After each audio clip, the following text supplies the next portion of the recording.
Malta is also the whole of Europe's most religious nation. You will be surprised to know that there are 359 churches in Malta. It was a thrilling experience to visit in May 2023. The country of Malta is a beautiful island located in the Mediterranean Sea. This place has rich history with many churches, statues and landmarks of notable importance that remind us of Apostle Paul. This is Paul's third journey as a prisoner from Caesarea to Rome, but was shipwrecked in the Bay of Malta. The New Testament gives a brief description of events in the book of Acts 27 and 28. It is said that in the year 60 AD, Paul was being accused and taken to Rome to be tried as a political rebel, whereas he was actually preaching Jesus Christ as the resurrected Saviour of the world. The ship on which he was sailing along with 276 people was caught in a violent storm and shipwrecked on the shores of Malta. Paul warned the captain and the sailors after he received the vision from God not to venture into the sea. The ship was damaged but no souls would be lost. This is actually what happened. All on board the ship survived and Paul was sheltered by the local people, who showed him great hospitality. Paul could not have fully anticipated what lay ahead, but he would remain faithful to his own words. I can do all things through Christ who strengthens me.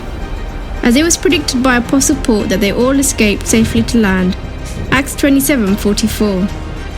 Then it was cold and rainy, so they built a fire on the shore. While gathering firewood, he was bitten by a poisonous snake on the hand. Everyone was expecting him to die, but he shook it off as if nothing had happened. Locals thought he was God, and they started to worship him.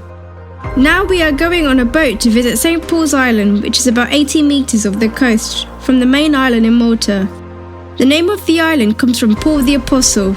As you can see, our boat being tossed by the waves as the sea is rough. Imagine being on the rough sea like Apostle Paul and others who were there for 14 days. In the distance you can see the statue of Apostle Paul in the background. Now we have reached the St. Paul's Island.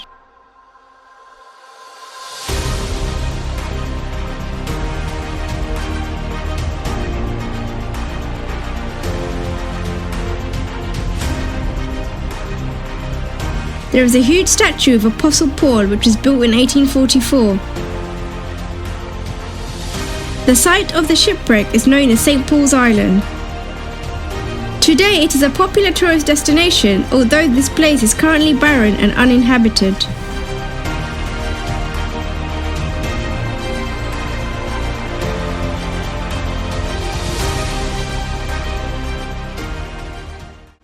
Now we're in Medina, the original capital of Malta. It lies on a hill in the centre of the island and is also known as the Silent City. We will observe a journey back in time on a horse-drawn carriage which will surprise you. Medina is the best preserved medieval city in the whole of Europe. The city is confined within its fortress wall, and only 250 people still live here, which is under 1 square kilometre. Parking is illegal except for residents and members of the noble family. It doesn't take long to explore, and the city has narrow streets and alleyways surrounded by brick walls. Paul stayed in Malta for 3 months, during which time he is said to have performed several miracles, including healing the father of Publius, who was the Roman governor of the island. That's the St. Paul's Cathedral, which was rebuilt in Baroque style in 1696 after it was damaged by the earthquake. It is believed that Publius met Apostle Paul, Luke and the others from the shipwreck over here and showed hospitality to them. Apostle Paul preached the gospel to the Maltese people and is credited with converting many of them to Christianity. The story of Apostle Paul on Malta is a reminder of the power of God to save and to rescue from poisonous bites of snakes, storm, shipwrecks. It teaches us the importance of hospitality and witnessing for God. Paul's time on Malta has a historical impact on the island.